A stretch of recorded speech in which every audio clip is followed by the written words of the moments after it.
Telugu one ప్రేక్షకులకు నమస్తే. అక్షరం కార్యక్రమానికి స్వాగతం. ఈరోజు కవిత్వం డిక్షన్ అన్నటువంటిది కవితా నిర్మాణ పద్ధతులు, ప్రపంచ కవుల కవితా నిర్మాణ పద్ధతులు. ఇది ఇప్పుడు కవిత్వం రాస్తున్నటువంటి యువతీ యువకుల కోసము ఈ యొక్క పుస్తకాన్ని రూపొందించడం జరిగింది. 4000 కాపీలు ఉచితంగా పంచిపెట్టడం జరిగింది. ఆంధ్రప్రదేశ్ ప్రభుత్వం కూడా ఈ పుస్తకాలను ముద్రించి ఉచితంగా పంచిపెట్టి అవనిగడ్డలో సహస్ర కవి సమ్మేళనంలో పుస్తకాలు ఇవ్వడం మొదలుకొని ఇప్పటి వరకు కూడా భారతీయ సాహిత్య అనువాద ఫౌండేషన్ కార్యక్రమాలతో ఈ పుస్తకాలు మేము చాలామందికి ఇవ్వడమే కాకుండా వీటిపైన శిక్షణ శిబిరాలు కూడా ఏర్పాటు చేస్తున్నాము. కవిత్వ కార్యశాల అనేటువంటి పేరుతో.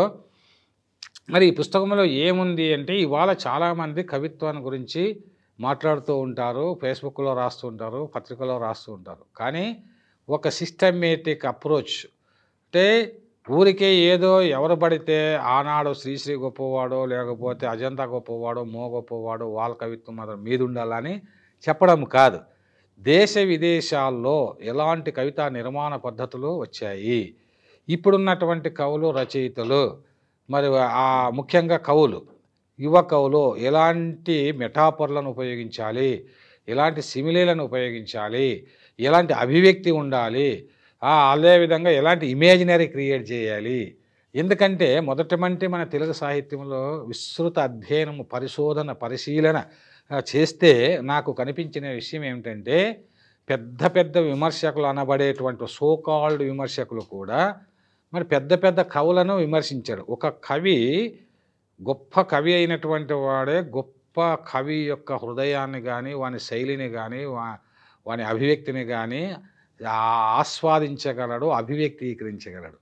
అంతేగాని ఏదో అక్కడ ఇక్కడ చదివేసి పత్రికల్లోనో పత్రికాధిపతులుగా ఉంటూనో లేకపోతే వాళ్ళ యొక్క రికమెండేషన్తోనో గొప్ప కవులుగా, గొప్ప విమర్శకులుగా పేరు పొందిన, తెలుగులో ఉన్నటువంటి పేరు పొందిన వాళ్ళు 100కి 90% వీళ్ళంతా కూడా అకాడమిక్ అహంకారులు, కులంతోనో మతంతోనో ప్రాంతంలో పైకి వచ్చిన వాళ్ళే తప్ప సత్యవాదులు కాదని, రియల్ వర్త్ క్యాండిడేట్స్ కాదని చెప్పేసి ఈ సందర్భంగా కొంత ఘాటుగా అయినా కూడా సూటిగా నేను మీకు తెలియజేస్తూ, ఇప్పుడు ఈనాటి ఈ కవిత్వం డిక్షన్లో కవి ప్రతిభకు సవాల్ ఇమేజినరీ అనేటువంటి ఈ టాపిక్ పైన ఇవాళ నేను మీతో మాట్లాడదలిచాను. కవికి ముఖ్యంగా ఇమేజినరీ అంటే ఒక ఊహాలోకంలో రకరకాల రంగుల ప్రపంచం ఎలా ఉందో అలా ఏ సబ్జెక్ట్ మీద వస్తువు ఏదైనా కావచ్చు, దానికి అనేకమైనటువంటి ఇమేజినరీస్, చాలా లోతుగా వెళ్ళడం, చాలా మూలాల్లోకి వెళ్ళడం, తాదాత్మీకరణం చెందడం, అనుభూతి చెందడం, అభివ్యక్తి తీవ్రత, ఇలాంటి లక్షణాలు ఉన్నటువంటి వాడు గొప్ప కవి అవుతాడు. ఇప్పుడు శ్రీశ్రీ అంత గొప్ప కవి అయ్యడానికి కారణము ఆ లక్షణాలన్నీ ఆయన ఇమేజినరీలో. బేకం బాక గూకం కేక అంటాడు శబ్దంలో. అంతేకాదు మరో ప్రపంచం, మరో ప్రపంచం, మరో ప్రపంచం పిలిచింది, పదండి ముందుకు, పదండి తోసుకు పోదాం పోదాం పైపైకి అన్నాడు. మరి ఆ రోజు శ్రీశ్రీ అన్నాడు. మరి ఈరోజు అట్లా అనేవాళ్ళు లేరా అంటే, శ్రీశ్రీ కన్నా గొప్పగానేటువంటి వాళ్ళు ఈనాడు కవులు కూడా చాలామంది ఉన్నారు. అంతకన్నా గొప్ప కవిత్వం రాసినటువంటి వాళ్ళు ఉన్నారు. మన వాళ్ళు వాళ్ళని గుర్తించాలి, వాళ్ళని ప్రోత్సహించాలి, వాళ్ళ వెలుగులోకి తేవాలి, వాళ్ళకి గైడెన్స్ ఇవ్వాలి. కానీ అలా ఇవ్వడం జరగడం లేదు. అందుకే ఈ కవిత్వం డిక్షన్ ద్వారా నేను ఒక విప్లవం, ఒక చైతన్యం తీసుకురావాలని సంకల్పించి ఈ యొక్క కార్యక్రమాలని చేస్తూ ఉన్నాము. ఇందులో ముఖ్యంగా కవి ప్రతిభకు సవాల్ ఇమేజినరీ. అంటే ఇమేజినరీ ఏంటివి, ఆ ఇమేజినరీ ఎలా ఉండాలి అన్నటువంటి దానికి ఒక కవితతో, నేను రాసినటువంటి కవితతో ఈ యొక్క ఇమేజినరీకి ఎట్లా ఇది సవాల్ కవిత్వంలో అనేటువంటి విషయాన్ని మనము చెప్పుకుందాం. ముఖ్యంగా ఒక కవిత ఎలా, టైటిల్ ఎలా ఉండాలి, ఎలాంటి ఇమేజినరీ ఉండాలి అంటే, వస్తువు ఏదైనా వస్తువు అబ్స్ట్రాక్ట్ నౌన్ తీసుకున్నాం అనుకోండి, లేదా చారిత్రకము. ఇప్పుడు నేను చదవబోయేది ఏంటంటే చారిత్రక విద్రోహాలపైన చదువుతున్నా. దీన్ని ఎలా నేను ఎలాంటి ఇమేజినరీతో దీన్ని ఒక శిల్పంగా చెక్కాను అనేటువంటిది మీరు బాగా గమనించండి. టైటిల్ పేరు శిథిల వసంతాల శిశిర సంతకాలు. శిథిల వసంతాల శిశిర సంతకాలు. ఆకాశాన్ని ఊరికే అలా చూస్తుంటానా, ఆకాశాన్ని ఊరికే అలా చూస్తుంటానా, నాలో అశాంతి సముద్రం ఎగసి పడుతుంటుంది.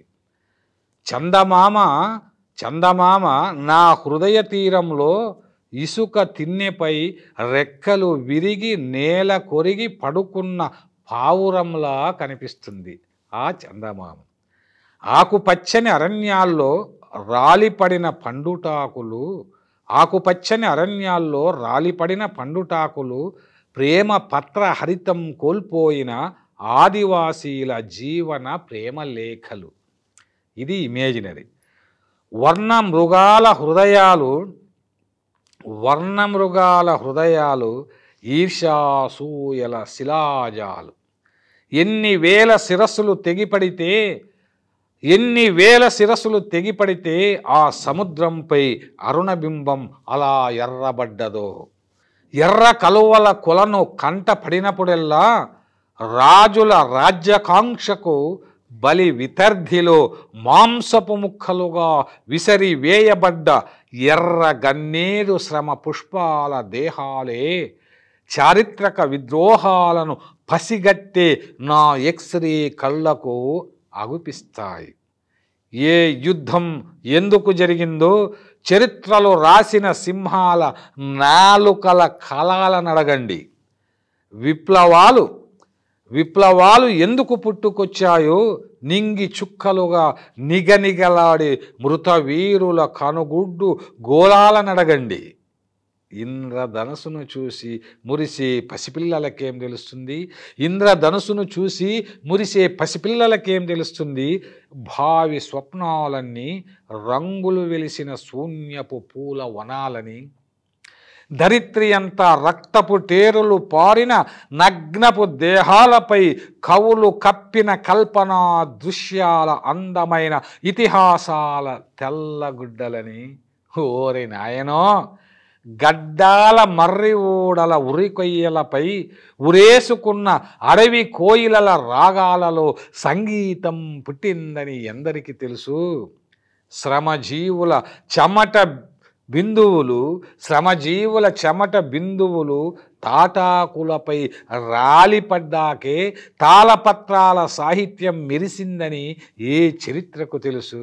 హరే అన్నా తాళపత్రాలను తగులబెట్టండి.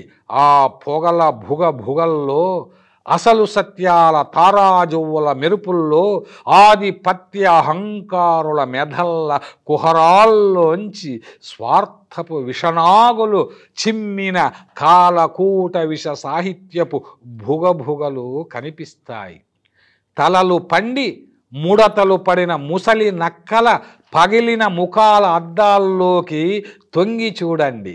ఆనాటి అభయారణ్యాల ఆదిమ జనజీవన సహజ సౌందర్య దృశ్యాల శిథిల వసంతాల శిశిర సంతకాల చెరగని గుర్తులు అగుపిస్తాయి.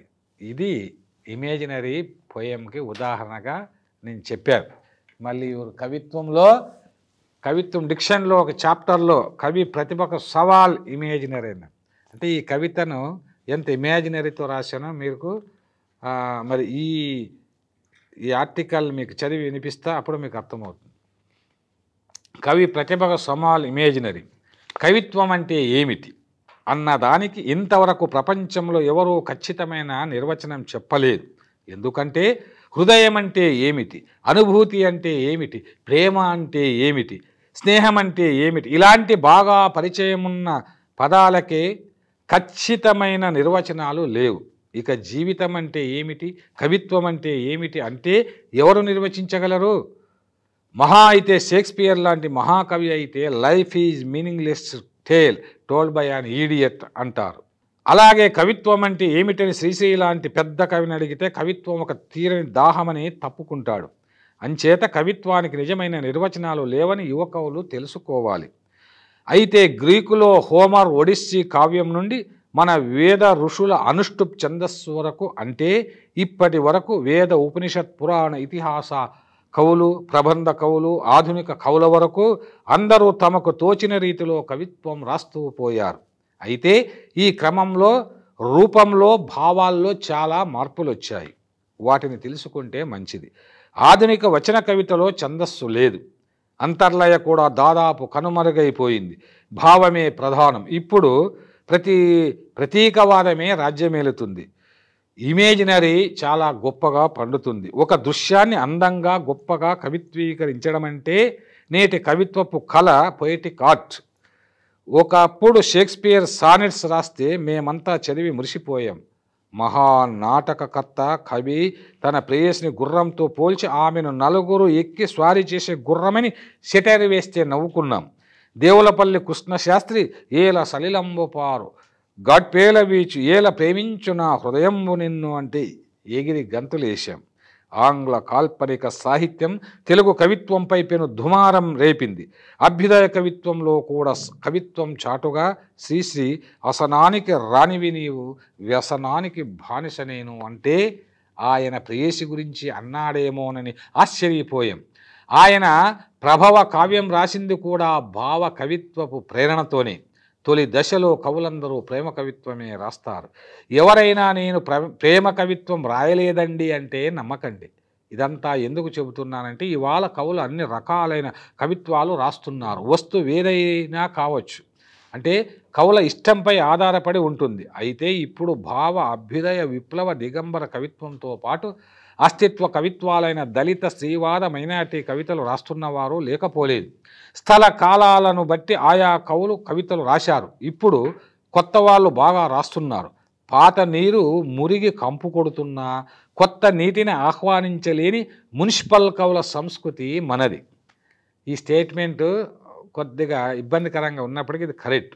అయినా కవిత్వం ఒక ఉద్ధృత ప్రవాహం, గుండెల కొండెలపై నుండి దుమికే జలపాతం, రగిలేయద కడలిలో ఎగసిపడే ఉత్తుంగ కెరటం, భావాంబుది విరిసిన ఇంద్రచాపం. ఒకరి హృదయంలా మరొకరి హృదయం ఉండదు, ఒకరి బతుకులా మరొకరి బతుకు ఉండదు. ఇప్పుడంతా జీవితం సంఘర్షణల విషవలయం, అనుభూతులు ఆవిరవుతున్న కాలం. ప్రేమలు, మమతలు, మానవీయ సంబంధాలు అన్నీ డబ్బుతో వెలకడుతున్న వ్యాపార సంస్కృతి రాజ్యం మేలుతున్న తరుణం.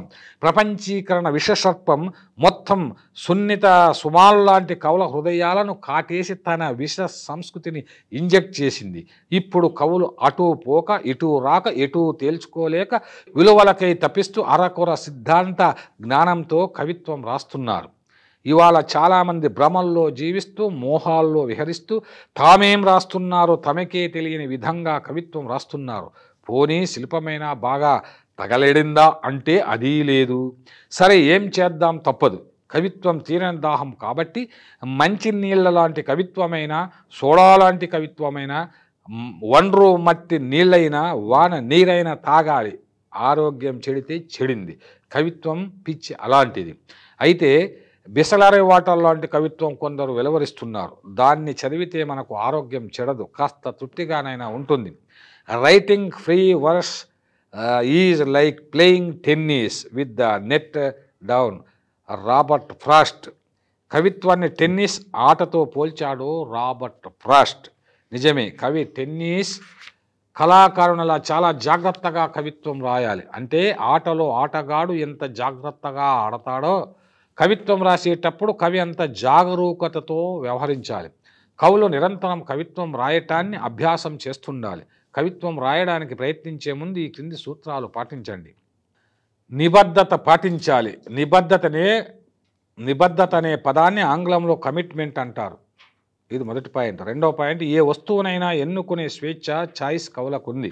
మూడవ పాయింట్, వస్తువులో లీనమైపోవాలి. దీన్ని ఇన్వాల్వ్మెంట్ అంటారు. వస్తువు పట్ల బాగా తపించాలి. నాలుగవది, వస్తువు పట్ల ఎంతగా స్పందిస్తే అంత ఆర్ద్రత, భావావేశం పెళ్ళికి వస్తుంది. ఐదవ పాయింట్, ఎవరో చెబితే కవిత్వం రాయడం కాదు, అది కవిలోనే పుట్టాలి. ఆరవది, పరిశీలన చాలా అవసరం. కవి వస్తు మూలాల్లోకి వెళ్ళాలి. Keen observation leads to depth thinking as well as good poem. ఏడవది, అనుకరణ శిల్పం అవసరమే. ఇది తొలి దశలో, కానీ మలి దశలో సొంత గొంతు వినిపించాలి. ఎనిమిదవది, కవికి సిద్ధాంతాలు అవసరమా, వాటికి బద్దులై కవిత్వం రాయాలా అన్నది పెద్ద ప్రశ్న. ఎవరికి వారే నిర్ణయించుకోవాలి. ఇక మువ్వా శ్రీనివాసరావు లాంటి సీనియర్ కవి రాసిన కవిత్వంలో ఉన్న వస్తువేమిటి, శిల్ప రహస్యాలేమిటి ఇప్పుడు తెలుసుకుందాం. ఇది ఇమేజినరీకి ఉదాహరణగా తీసుకుందాం. పదాల్లోంచి ప్రపంచంలోకి విడుదల కావడమే కవిత్వం. కవిత్వం జీవితానికి సమాంతర ఛాయ. ఈ సమాంతర ఛాయ అనేది ఒక నీడ లాంటిది. కవిత్వం జీవితానికి ఒక నీడ లాంటిది అంటాడు. అంటూ మువ్వా శ్రీనివాసరావు తన సమాంతర ఛాయలో ఉన్న కవితా సంపుటి వెనుక అట్టపై చెప్పుకున్నారు. పదాల్లోంచి ప్రపంచంలోకి విడుదల కావటమే కవిత్వం అనడంలోనే ఈ కవికి ఒక ప్రాపంచిక దృక్పథం ఉందన్న విషయం స్పష్టంగా తెలిసిపోయింది. కష్టజీవికి అటు ఇటు ఉన్నవాడే కవి అన్న శ్రీశ్రీ మాటలు మువ్వాకు ఎంతో ఇష్టం.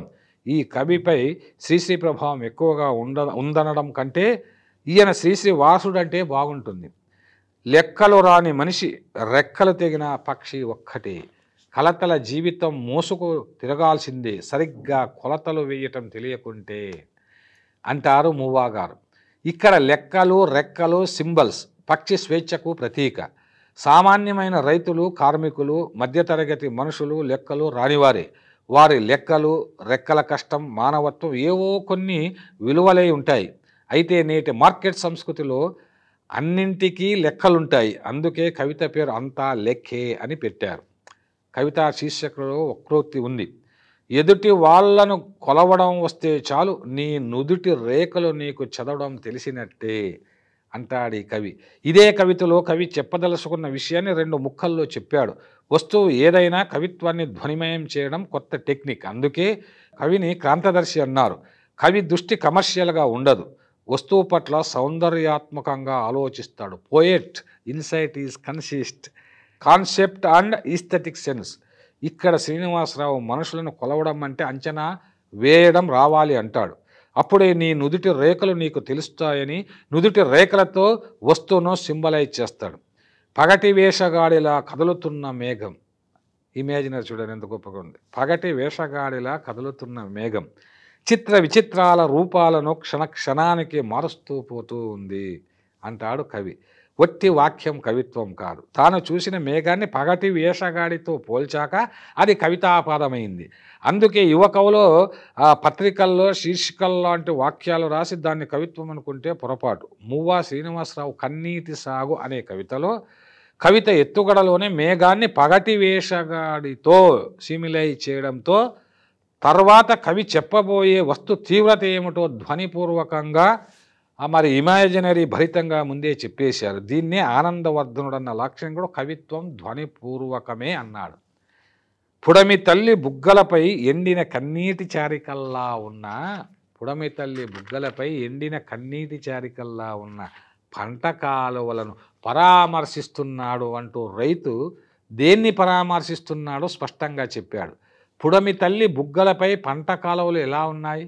ఎండిన కన్నీటి చారికల్లా ఉన్నాయంటాడు మువ్వా. కవి ఎక్కడి నుండో ప్రతీకలను అరువు తెచ్చుకోలేదు. కాళిదాసు అభిజ్ఞాన శాకుంతలంలోని వర్ణనల్లా అక్కడి ప్రతీకలతోనే వస్తువును ఎంచక్కా కవిత్వం చేసేశాడు. ప్రతీకలు అరువు తెచ్చుకున్న కవి గొప్పవాడు కాదు. ఏ ఆఫ్రికన్ కవి ప్రతీకలను, ఏ అమెరికన్ కవి అభివ్యక్తిను కాఫీ కొట్టి గొప్ప కవులుగా చలామణి కావాలన్న యావ మువ్వా శ్రీనివాసరావుకు లేదు. ఆయన నిసర్గరమణీయమైన పల్లెను ప్రేమిస్తాడు. గ్లోబల్ విలేజ్ కన్నా లేబర్ విలేజ్ను ప్రేమిస్తాడు. ప్రపంచీకరణ పెనుభూతాల పాలకుల కన్నా పల్లె రైతులను ప్రేమిస్తాడు. అందుకే కవి అలజడి పాలకుల్లో స్పందన కలిగించాలని కవిత్వమే ధ్వనిస్తాడు. మువ్వా అలజడిని అలలతో పోల్చడం చూశాక అలల మీద దిండుల నా తల ఉందన్న వియత్నాం కవి థిక్ నాట్ హాన్ గమనం కవిత గుర్తొచ్చింది. గాలి వాన కలబడితే చిరుజల్లు, వెలుగు వాన తడబడితే హరివిల్లు. ఎంత గొప్ప ఇమేజినరీ చూడండి. గాలి వాన కలబడితే చిరుజల్లు, వెలుగు వాన కలబడితే హరివిల్లు, నీవు నేను నిలబడితే ఈ లోకం ప్రణమిల్లు. ఇది అంతఃప్రాస ఉన్నట్టుగా అనిపించిన అద్భుతమైనటువంటి ఒక ఇమేజినరీ ఉంది అంటూ ఒక మనోస్థైర్య విన్యాస కవిత పాదమై తటిల్లతలా మెరుస్తాడు. గాలి వాన కలయికలో చిరుజల్లులు, వెలుగువాన తల బడలికలో హరివిల్లులయ్యే క్రమాన్ని జీవితోత్సాహానికి ప్రతీకాత్మక చలన దృశ్య భావచిత్రాలుగా మార్చడం కవి ఆంతరిక దృశ్య శిల్ప దార్శనిక దృష్టి కళకు నిదర్శనం. అందుకే శ్రీనివాసరావు పర్ఫెక్టెడ్ సెన్సిబిలిటీ ఉన్న కవిగా మిగిలిపోయాడు. యువ కవులు మువ్వా శ్రీనివాసరావు గారి కవిత్వంలోని వస్తు శిల్పాలను గమనించాలి. వస్తువు తెలిసినదే అయినా దాంట్లో కవి పరకాయ ప్రవేశం చేస్తే కానీ ప్యూరిటీ, షూరిటీ, అలాంటి పొయట్రీ రాదన్న విషయాన్ని గమనించాలి. షూరిటీ అని ఎందుకంటే చాలా కాలం నిలబడేది అనమాట. దీనికి ధ్వని, వక్రోక్తి, కుంతకుడు వక్రోక్తి అంటే ఒక వ్యంగ్యం కూడా ఉండాలంటాడు. మరి ఆనందవర్ధనుడు ధ్వని సిద్ధాంతాన్ని అంటే ఈ ఈ కుంతకుడు వక్రోక్తి కానీ, ఆనందవర్ధనుడు ధ్వని సిద్ధాంతం కానీ, అదేవిధంగా భరతుని రస సిద్ధాంతం కానీ, విశ్వనాథుని వాక్యం రసాత్మకం కావ్యం అంటాడు. ఇవన్నీ చెప్పుకోవడానికి బాగానే ఉంటాయి కానీ పాశ్చాత్య దేశాల్లో ఉన్నటువంటి కవిత్వ సిద్ధాంతాలు అంటే ఇమేజినరీ గురించి ఆయన చెప్పింది. ఇమేజినరీ, అపోస్ట్రఫీ, పర్సోనిఫికేషను, అదేవిధంగా పెరల్లెలిజము, మెటానమీ ఇలాంటి అనేకమైన డెవిసెస్లో అద్భుతమైన పోయిటరీని రాశారు పాశ్చాత్య కవులు. ఇలియట్ కానీ, ఎజ్రా పోండ్ కానీ, అదేవిధంగా మరి ఆ ఫ్రెంచి కవులు బోద్లేర్, మల్లారమే నుంచి మొన్నటి కవుల వరకు వాళ్ళని అనుసరిస్తూ ఇవాళ భారతదేశంలో ఉన్నటువంటి కవులంతా వీళ్ళంతా వచన కవిత్వం ఎక్కడి నుండి వచ్చిందండి? వచన కవిత్వం వచ్చిందే పాశ్చాత్య దేశాల్లో దిగుమతి చేసుకున్నారు. అంతకుముందు మనం పద్య కవిత్వం, చంపు కావ్యాలు, వెయ్యేళ్ళ తెలుగు సాహిత్యాన్ని అంతకుముందు సంస్కృత సాహిత్యాన్ని అంతా మనం బాగా గమనిస్తే ఒక కాళిదాసు, భారవి వీళ్ళంటే పంచకావ్యాలు, సంస్కృతంలో పంచకావ్యాలు కూడా కవిత్వం ఉంది. కానీ అది శ్లోకాల మధ్య కప్పబడి ఉంది, మేఘాల మధ్య చందమామలాగా. కానీ ఇవాళ స్పష్టంగా చక్కని భాషలోన అద్భుతమైన పోయిటరీ గతంలో కవుల కన్నా ఇప్పుడున్నటువంటి కాంటెంపరీ కవులు రాస్తున్నారు. వాళ్ళని మనం గుర్తించాలి, అభినందించాలి, ప్రోత్సహించాలి, వాళ్ళకి అవార్డులు ఇవ్వాలి. మంచి కవులకు అవార్డులు ఇస్తే వాళ్ళ కవిత్వాన్ని బాగా ఫోకస్ చేస్తే అప్పుడు మనము నిజమైనటువంటి కవితా ప్రియులం అవుతాము, కవితా ప్రేమికులం అవుతాం. అందుకే నేను అక్షరం కార్యక్రమం ద్వారా కవిత్వం డిక్షన్ అనేటువంటి పుస్తకాన్ని 4000 కాపీలు వేయడమే కాకుండా ఎపిసోడ్లుగా చేసి మీకు అందిస్తున్నాను. కాబట్టి మీరంతా అందుకొని నిజానిజాలు తెలుసుకొని గొప్ప కవులుగా తయారు కావాలని, మరి బాగా విస్తృతంగా పాత సాహిత్యం అని చదవద్దని చెప్పడం లేదు నేను. పాత కవుల యొక్క డిక్షన్ చదవండి, ఇప్పుడు కొత్త కవుల డిక్షన్ చేయండి, విదేశీ కవుల డిక్షన్ చదవండి, కంపారిటివ్ స్టడీ చేయండి, సత్యం మీద తెలుసుకోండి, గొప్ప శిల్ప విన్యాసంతో కవిత్వం రాయండి అని మీకు తెలియజేస్తూ ఈనాటి ఈ యొక్క కవిత్వం డిక్షన్ చాప్టర్ని కవిత్వంలో ఇమేజినరీ చాప్టర్ని నేను ముగిస్తున్నాను. వచ్చే వారం మరొక డిక్షన్లోని చాప్టర్తో కలుసుకుందాం. అంతవరకు సెలవు.